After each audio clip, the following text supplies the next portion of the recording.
L'heure H. Jean-Louis Lahaye.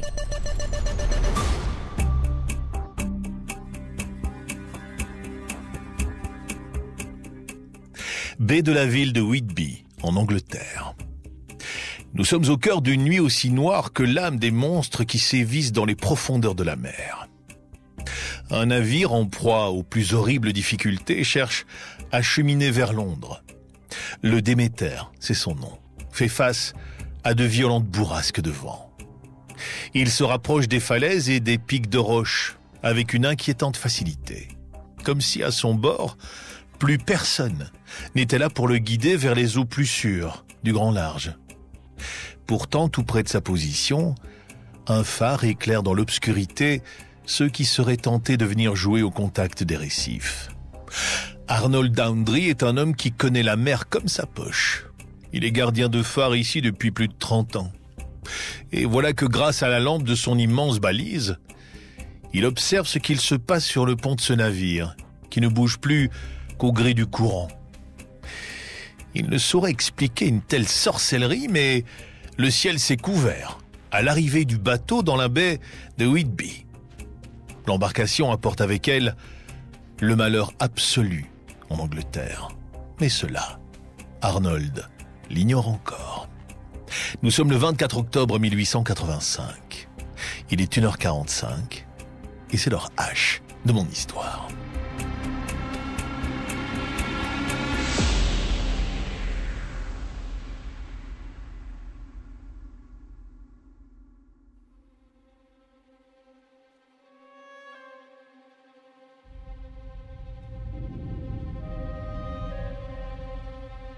Arnold est très rapidement persuadé que quelque chose cloche à bord du Déméter. Les vagues lancées à pleine vitesse se fracassent contre l'immense coque de bois dans un vacarme assourdissant. On entendrait presque, du haut de la falaise, les voiles se mêler et les mâts craquer.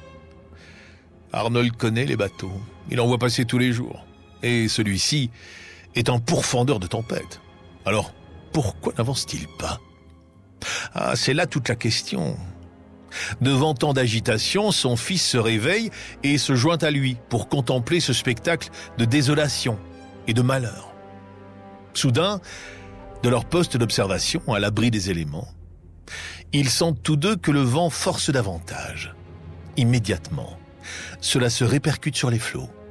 Cette fois, il n'est plus question de vagues contre la coque. C'est inexplicable, mais c'est un tourbillon qui semble pousser à toute vitesse le navire vers la plage toute proche. Personne, dans ce rafiot, ne semble là pour empêcher ce qui va se passer. Le Déméter va s'écraser, cela ne fait plus aucun doute. Plus il approche de la côte, plus Arnold se sent envahi d'un sentiment qu'il n'avait jamais ressenti. Une terreur, une panique, une peur bleue. Celle qui vient glacer le sang et fait pulser les veines dans le cou. Celle qui contracte les articulations et qui appelle la fuite de ses voeux. Mais Arnold est un courageux. Du moins, il le croit. D'une voix blanche, il envoie son fils chercher l'officier de police de garde. « Reviens vite, ce navire va s'écraser contre la falaise !» La nuit noire se couvre d'un voile de malheur dans la baie de Whitby.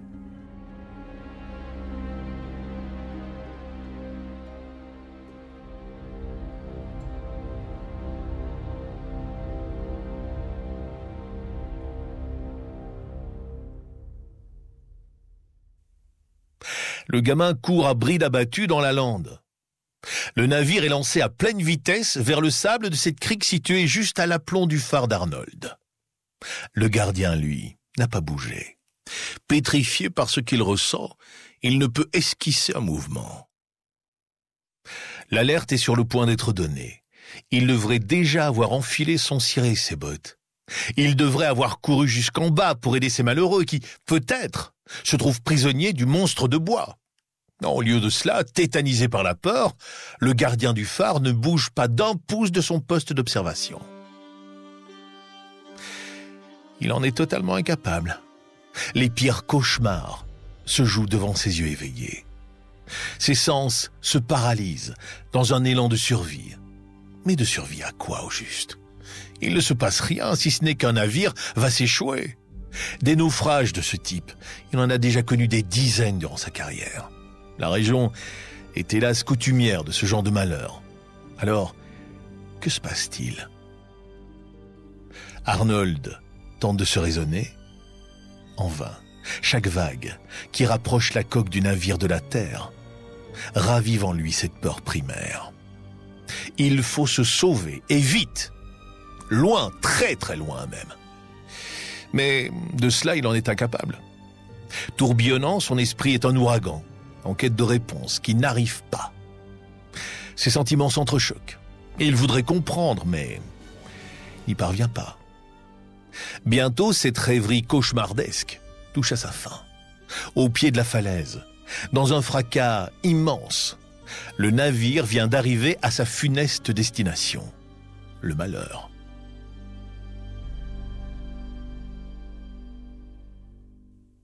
Ce signal bruyant provoque une espèce d'électrochoc. Grattant sa longue barbe, le gardien se lève et enfile son équipement. Il n'est pas encore prêt que déjà on tambourine à sa porte. C'est l'officier de police. « Vite, Mr. Downdry, il faut secourir les malheureux. » Des malheureux. Il n'y en a plus. Arnold le ressent au plus profond de sa poitrine. La malédiction s'est abattue depuis longtemps sur le pont du Déméter. Il ne croit pas si bien dire. Ils ne peuvent pas encore l'imaginer, mais ce que les sauveteurs s'apprêtent à libérer ira bientôt terrifier la ville de Londres.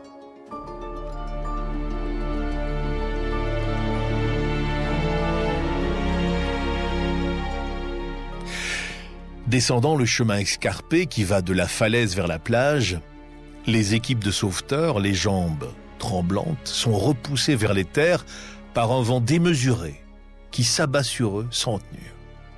Personne ne parle, trop occupé à cheminer en sécurité jusqu'à la plage. Un virage, un dénivelé de terrain et enfin, l'inconcevable vision entre deux éclairs. Ouais, l'épave est là, couché sur le sable, privé de ses mains. Il ne reste qu'une coquille vide qui agonise et semble souffrir. Mais le plus dur reste à venir. Il faut pénétrer dans cet antre qui les terrifie. En tant que représentant de la loi, l'officier de police semble être le plus indiqué. Mais Arnold se fait pousser dans le dos. « Vous êtes le gardien du phare, c'est à vous d'y aller. » Voyons. Sans réfléchir plus que cela, Arnold se jette dans la gueule du loup. Sur le pont abîmé par la chute du géant, il observe les gréements et ce qui reste des voiles ballottés par le vent. Mais il ne remarque rien. Non, il n'y a pas de présence de vie, nulle présence de mort non plus. Ce ne sont que les ruines d'un fleuron de la marine marchande britannique, rien d'autre. Armé de sa lanterne, le gardien s'infiltre dans les entrailles de la bête. Dans la cabine du capitaine, Arnold parvient à mettre la main sur un journal de bord dont il se saisit, sans s'attarder sur le contenu. Pas âme qui vive, là non plus. Les cales, immenses, s'étendent sur des mètres et des mètres. Quelques bouteilles d'alcool se sont fracassées ici ou là au moment du crash. Au fond de l'espace, des dizaines d'immenses caisses sont empilées les unes sur les autres. Elles sont toutes marquées d'un sceau dont le gardien ignore la signification. Un immense dragon d'argent. Quelques contenants se sont ouverts sous le choc et la terre qu'ils contenaient s'est disséminée sur le parquet trempé. Et puis, voilà que de nouveau la terreur le reprend. Un dérangement, plus grand, plus imposant que les autres, se dresse devant lui. Il semble avoir été ouvert d'une manière totalement différente. Contrairement aux autres, il n'a pas été éventré, mais ce qui ressemble à une porte a été ouvert. Quelque chose ou quelqu'un pourrait en être sorti. Des empreintes de pas mêlées à de la terre sur quelques mètres s'effacent progressivement. Le sang d'Arnold se glace, son échine se courbe. Mais qu'a-t-il bien pu se passer ici ? Il n'y a personne. Plus aucun membre d'équipage, plus de vivres. C'est un vaisseau fantôme. Dehors, la foudre s'abat dans la lande et la coque du navire craque en retour, comme un avertissement.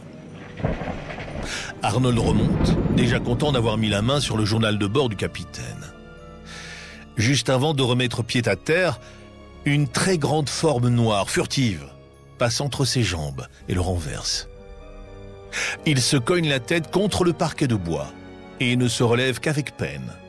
Le gardien tente de se pencher pour voir ce qui vient de le toucher, mais entre deux éclairs dans la nuit noire, il ne distingue qu'une forme qui se dirige vers l'arrière-pays. Sa vitesse interpelle, interroge. Dans le carnet de bord du capitaine, on peut lire ces quelques mots qui traduisent la plus profonde angoisse. Nous avons tenté de l'arrêter, mais cela a été impossible. Puisse Dieu avoir pitié de vos âmes si nous touchons le sol d'Angleterre avec cette chose. Oh, cette chose, elle porte un nom. Elle s'appelle Dracula. Et aujourd'hui, je vous raconte sa véritable histoire.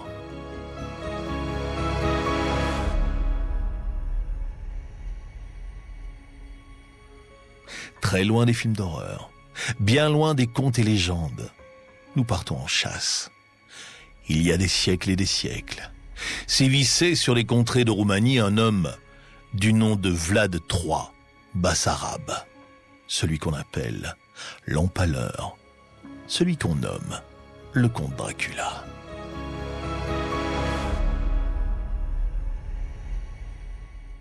Pour comprendre ce qui a bien pu se passer sur les côtes anglaises en cette funeste nuit de 1885, remontons la machine temporelle, direction l'Europe de l'Est, en plein cœur d'un XVe siècle qui voit l'Empire ottoman menacer les royaumes et les principautés de tradition chrétienne.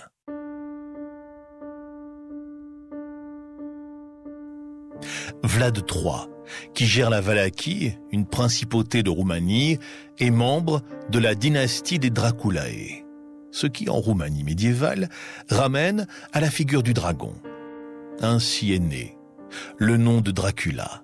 Dracul est le père de Vlad, membre de l'ordre du dragon.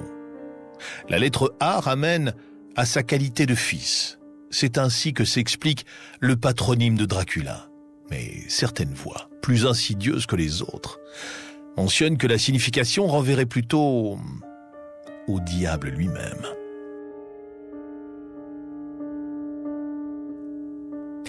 Nous arrivons au cœur d'un territoire sombre, à l'ambiance délétère et aux risques multiples. Un seigneur au cœur noir cherche à reprendre un trône qui lui revient de droit. 1453, le monde vient de basculer. Constantinople, capitale d'un empire romain en déliquescence, vient de tomber aux mains des Turcs, emmenés par une armée de monstrueux guerriers. Ils ont réussi à prendre la ville sacrée. Pour les musulmans, la victoire est immense et totale. Pour les catholiques, en revanche, c'est la soupe à la grimace. Vlad III, prince de Valachie, se trouve en Moldavie à la tête d'une armée. De prince, il n'en a plus que le nom. En effet, il cherche depuis de nombreuses années à remettre la main sur son trône, usurpé alors qu'il n'était qu'un enfant. Avec parcimonie, tact et patience, Vlad va avoir la présence d'esprit de conserver cette armée à sa solde, alors qu'il est un des alliés les plus fiables des Turcs dans leur entreprise. Il les enjoint à marcher sur la Valachie. Ainsi démarre l'une des campagnes militaires reconnues parmi les plus sanglantes de l'histoire de toute la région. Durant des années, l'indécision l'emporte. Les armées se rendent coup pour coup. Le souverain au pouvoir refuse de lâcher prise. Il a entendu les pires horreurs sur Vlad. Si son armée est défaite, tout sera perdu. Ainsi, chaque homme qu'il peut mettre dans la bataille est envoyé au front dans l'espoir de ne pas voir progresser Vlad, ce prince animé, dévoré même, par la vengeance. Sa couronne, on lui a prise, soit, mais le mobile est d'autant plus horrible. Des boyards de Transylvanie, comprenez, de grandes familles aux porte-monnaies bien garnies, ont trahi. Pour cela, Ils n'ont pas hésité à l'idée de commettre l'irréparable. Tuer Vlad II, son père, et pire encore, son frère. De ce traumatisme est née une personnalité comme l'humanité n'en a que peu connue. Elle va déferler sur le monde, tel un démon tout droit venu des enfers.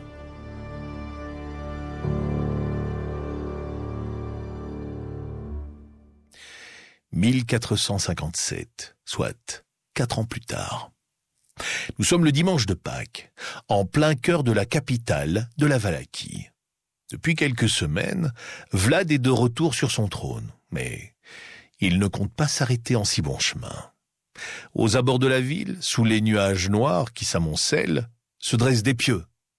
Des dizaines et des dizaines de pieux, que des soldats, perchés sur des échelles, affûtent et taillent en pointe. Vlad est là aussi.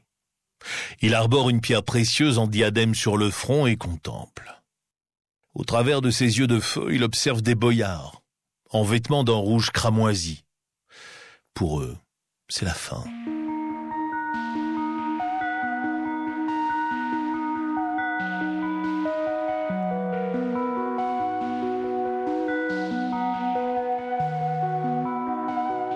Vlad est de ceux qui ne se contentent pas de donner la mort. Elle n'est finalement qu'une délivrance pour les condamnés à une immense souffrance préalable. Durant chaque étape, le prince est présent et regarde. Il admire. Il aspire les âmes de ceux qui ont osé se dresser sur son chemin. Les boyards à qui sont destinés ces pieux en ce dimanche de Pâques ne sont pas tous coupables. Parfois, ils ne sont pas encore des adultes. Leur seul péché est d'être nés dans la mauvaise famille. Leur nom a trahi, et donc, toute la branche doit être éliminée. Voici le credo de celui qui s'apprête à prendre le nom de Tépès. L'empaleur, si vous préférez. Voilà que bientôt s'avance une file de prisonniers, cortège macabre de guenilles et de repentants dont le bruit des chaînes résonne sur les cailloux du chemin qui mène à la scène de l'horreur. Monté sur un cheval noir aux yeux perçants, le prince fait évacuer les soldats d'un geste. Dans le ciel tonnent les trompettes de la colère. Des éclairs fendent l'horizon qui se couvre. Vengeance. Il a réclamé durant des années. Vengeance, il aura. De part et d'autre, des pieux tantôt taillés en pointe, tantôt graissés à leur bout restaurant. Oh, n'allez pas croire que le sort de ceux à qui sont destinés les seconds est plus enviable. Non, il n'en est rien, non. Les malheureux qui sont dirigés vers les piquets pointus seront sous peu suspendus par l'abdomen. Et la gravité fera le reste. Rapidement, en quelques minutes, leur calvaire ignoble se terminera en râles de plainte et de souffrance. Quant à celles et ceux pour qui le prince a choisi les pieux graissés, c'est par le rectum, les jambes ballantes, qu'ils sont condamnés à mourir. Le pieux doucement fera son chemin et arrachera tout sur son passage. La légende raconte que pour cela, c'est durant des jours que les habitants de la capitale entendront leurs suppliques.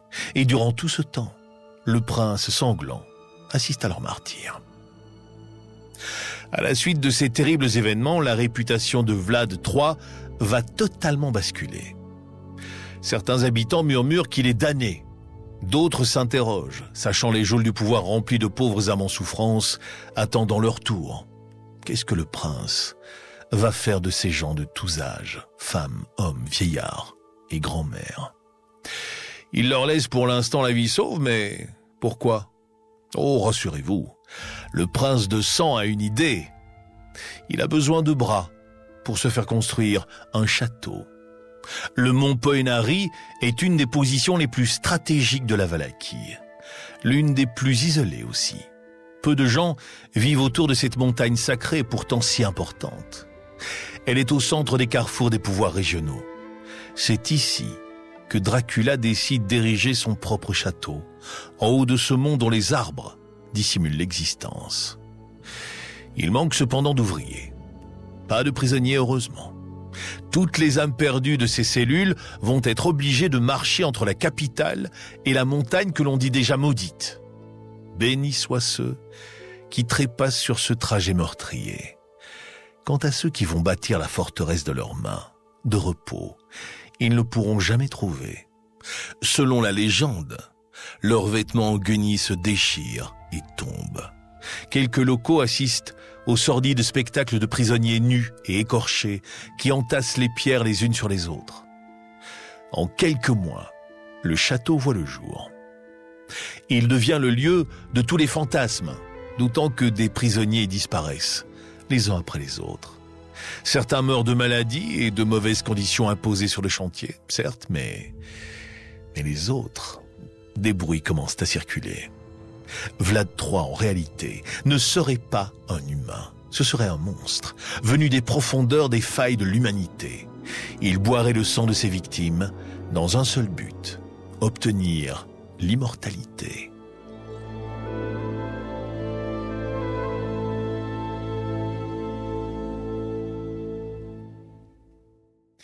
Une minorité d'habitants de la région parvient à résister au prince Vlad, notamment des marchands de Transylvanie qui refusent de se soumettre à son autorité. C'est évidemment un problème pour le Roumain, surtout au niveau économique. Pour Vlad, la solution au problème est toujours la même, la mort. Piégeant les marchands saxons, il va réussir à les exécuter. Quelques survivants, dans des pamphlets incendiaires et terribles, témoigneront et l'accuseront d'avoir empalé les marchands et leurs familles. De cette légende noire, nous n'avons pas de preuves formelles. La réputation terrible du prince Dracula le précède déjà dans les contrées environnantes. Vlad continue de se déchaîner, déclarant la guerre à chaque ennemi qui se dresse contre ses décisions. Alors qu'il entretient de bonnes relations avec les Turcs, il finit par se retourner contre eux, de la pire des manières, provoquant la mort d'un peu plus de 30 000 soldats. C'est à ce moment que se déroule ce qu'on a appelé la forêt des Pales. Le sultan turc, cheminant vers le champ de bataille, ne peut arriver à temps. Les combats sont terminés depuis longtemps, mais Vlad lui a laissé sur place un souvenir qui marque la vie d'un homme. Une armée de morts empalés sur des pics, le visage tourné vers le ciel, un clou planté dans le front pour faire tenir leur turban. La scène macabre et répugnante est entrée dans la légende. La colère du sultan sera terrible. Vlad sera capturé et emprisonné durant plus d'une décennie dans une cellule miteuse et humide de Budapest. En 1476, il parvient à s'échapper. Son évasion va lui permettre de retrouver quelques mois après le pouvoir de son trône. Oh, pas pour longtemps, non. Dans son implacable quête de vengeance, le sultan veut sa tête.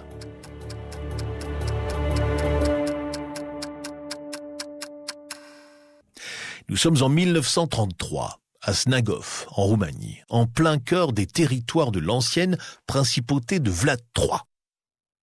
Ce monastère orthodoxe, fondé par le grand-père du sanguinaire prince buveur de sang, est situé dans un magnifique écrin de verdure. Pourtant, tout autour, la végétation pousse avec difficulté, et ce, depuis des siècles. Comme empêchées par une puissante présence fantomatique, les branches se retiennent de se développer, de peur d'être découvertes.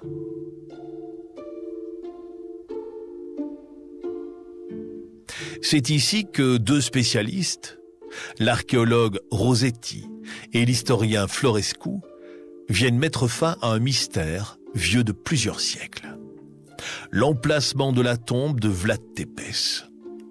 Sa mort en elle-même est un mystère difficile à percer. Certains disent que, trahi, il aurait été décapité sur un champ de bataille et que son crâne embaumé aurait été envoyé au sultan qui le réclamait. Mais le reste de son corps a disparu. D'aucuns murmurent qu'il se trouverait ici, dans ce monastère de Snagov, là où un monument a été dressé en son honneur. Reste à trouver les preuves de ce qui est avancé. Les deux hommes ne sont pas au bout de leur surprise.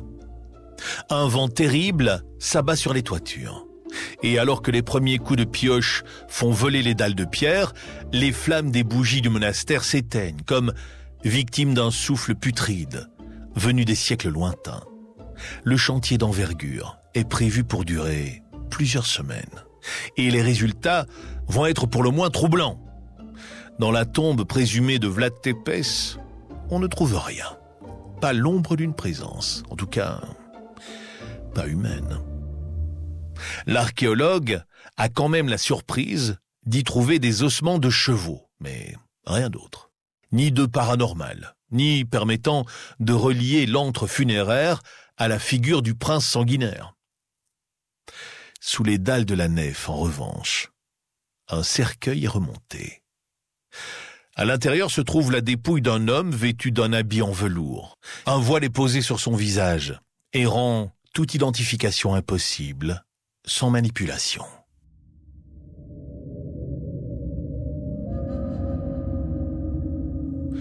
Les spécialistes se réunissent pour discuter de la marche à suivre. Pendant ce temps, comme par une magie noire inconnue, la dépouille, mise au jour quelques minutes plus tôt, disparaît. Impossible donc de la relier ou non à Vlad III. Mais vous allez me dire avec raison que ça ne peut pas être le prince sanglant puisque la légende raconte qu'il a été décapité et que seul son crâne a été conduit au sultan. Oui, vous avez raison, mais à l'époque, les Turcs ont une drôle de manière de collectionner les trophées.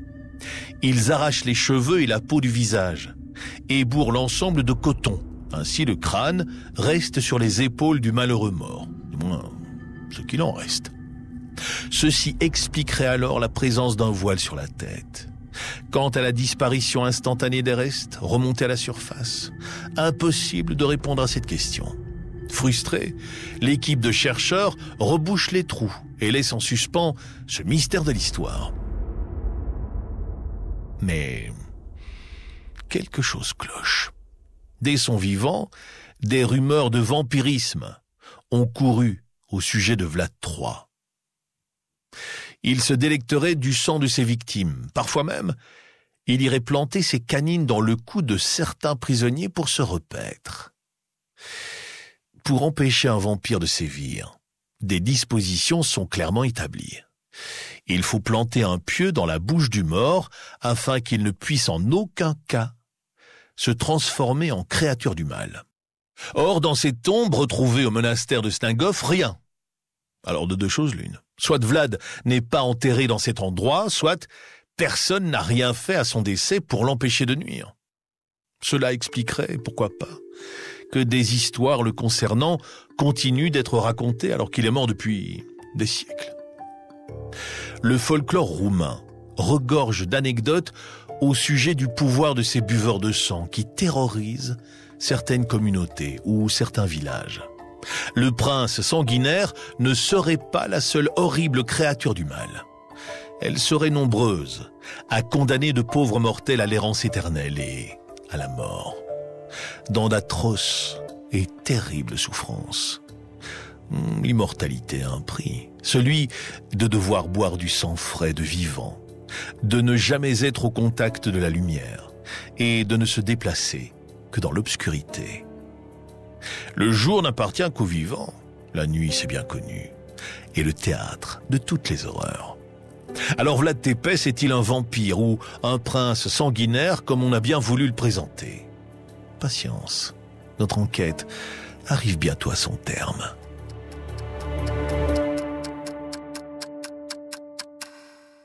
Nous sommes au cœur de l'été 1890, qui fut aussi chaud que paisible. Bram Stoker est un romancier irlandais qui joue avec les mots comme personne. Son imagination est sans limite. Ses influences sont multiples et lui permettent toujours de raccrocher ses histoires à une culture générale qui déborde de références. Bref, Bram Stoker, c'est un crack. Cet été, il passe des congés bien mérités dans la baie de Whitby, en Angleterre.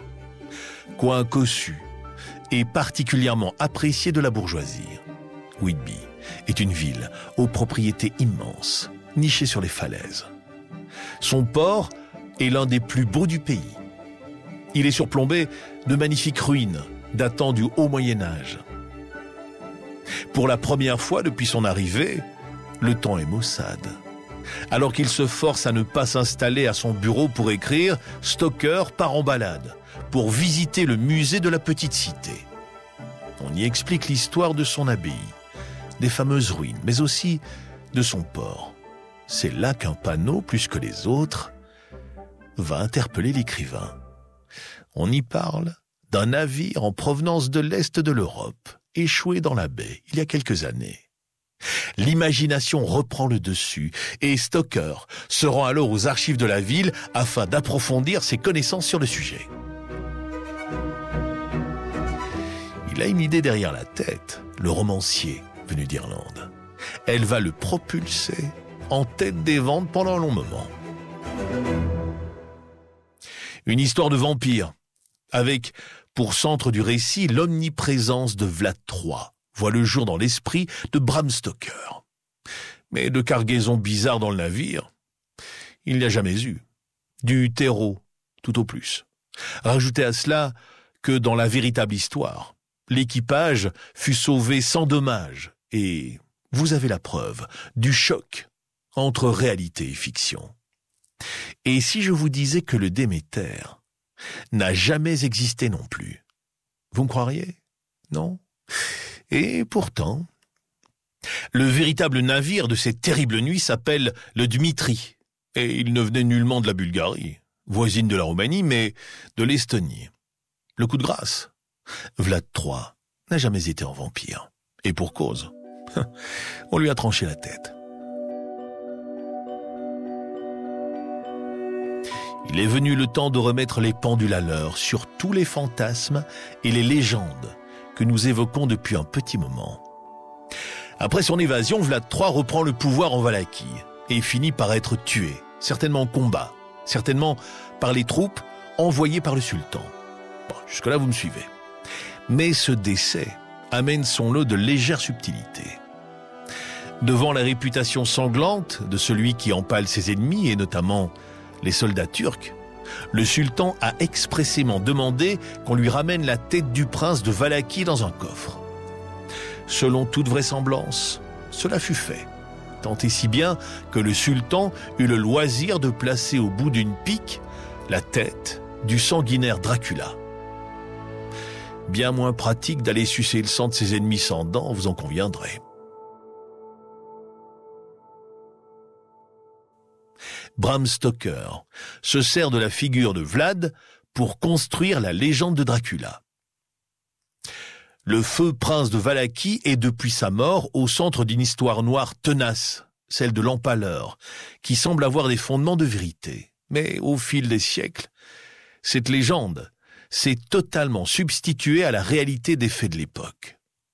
Les récits de la cour de Valachie, rédigés sous le règne de Dracula, le présentent comme une incarnation de la puissance. En revanche, des pamphlets signés par ses ennemis politiques exagèrent volontairement l'image d'un prince sanguinaire. Cette base de source est le terreau de la construction de la légende noire.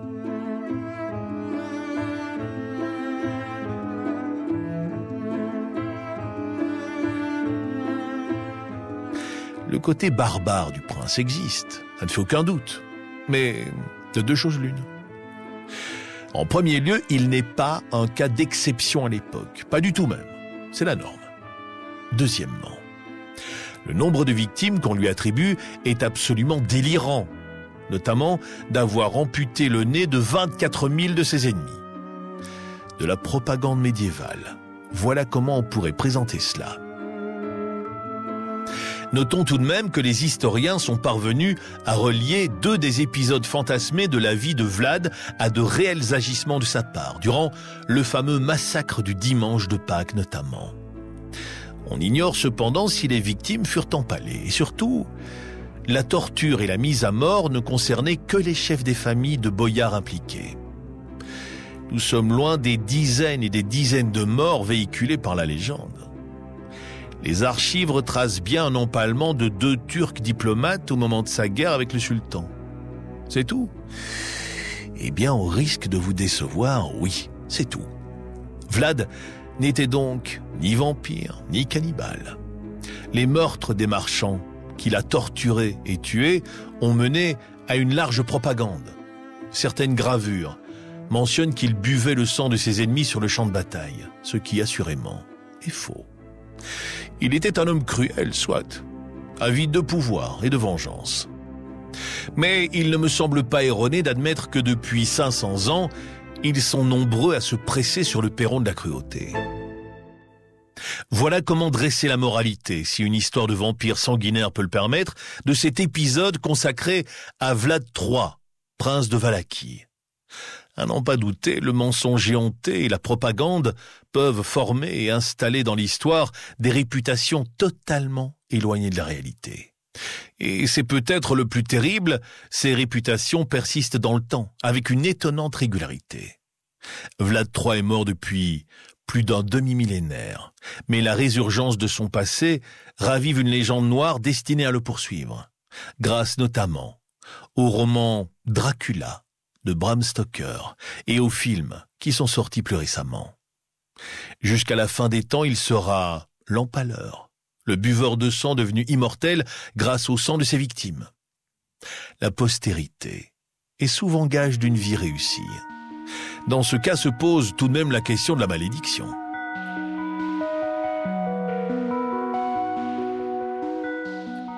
Et l'histoire de la tombe vide dans tout ça. Effectivement, l'emplacement considéré comme étant le plus probable n'abrite pas de corps. L'histoire que je vous ai racontée est bien réelle. Un cadavre a bien été exhumé à un autre endroit de la crypte et s'est décomposé presque instantanément au contact de l'air. Était-ce pour autant Vlad III? Rien ne permet d'affirmer. D'autant qu'une nouvelle piste, qui prend de l'ampleur, a vu le jour il y a quelques années. Des chercheurs estoniens sont arrivés à la conclusion que Vlad III serait mort en Italie. Fait prisonnier une nouvelle fois par les Turcs, il aurait été libéré par sa fille, qu'il aurait accueilli à Naples, son lieu de résidence. Le sanguinaire prince y aurait vécu ses derniers moments. Surprenant, n'est-ce pas? Mais l'hypothèse est réelle, et la tombe a été trouvée, du moins selon les chercheurs en question, sur une place de Naples. Elle serait située à côté de celle de sa fille. Étrange, non? On trouve sur la pierre tombale le dragon qui ramène à cette dynastie. Suffisant? Peut-être pas, mais les historiens et les archéologues sont certains de leur théorie.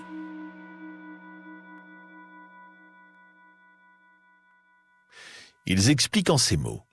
Le prince sanguinaire le plus craint de toute la Roumanie serait certes parti en guerre, mais n'y aurait pas laissé sa vie. Au contraire, il aurait été fait prisonnier par les Turcs, puis libéré après que sa fille, alors à la cour de Naples, ait payé la rançon. Après quoi Dracula l'aurait rejointe en Italie pour le restant de ses jours, et y aurait été enterré. Là encore, mystère et boule de gomme. Lors de son long séjour en prison, près de 12 ans tout de même, l'intéressé aura eu le loisir de pouvoir faire passer les messages qu'il voulait voir distillés dans la population et chez ses contemporains. Certains échanges et citations nous sont parvenus et, jusqu'à nos jours, interrogent sur la véritable personnalité du prince de Valachie. Par exemple, lorsqu'on lui demande quelle est selon lui la meilleure manière d'incarner le pouvoir et la puissance, Dracula a ces quelques mots. Pensez que lorsqu'un homme ou un prince est impitoyable et fort intérieurement, alors il peut faire la paix à sa guise. Mais le jour où il sera impuissant, un plus fort viendra prendre possession de ce qu'il est et fera de lui ce qu'il voudra. Et si finalement, la cruauté de Vlad III n'était qu'un signe de manque de confiance en soi? Intéressante perspective, vous ne trouvez pas?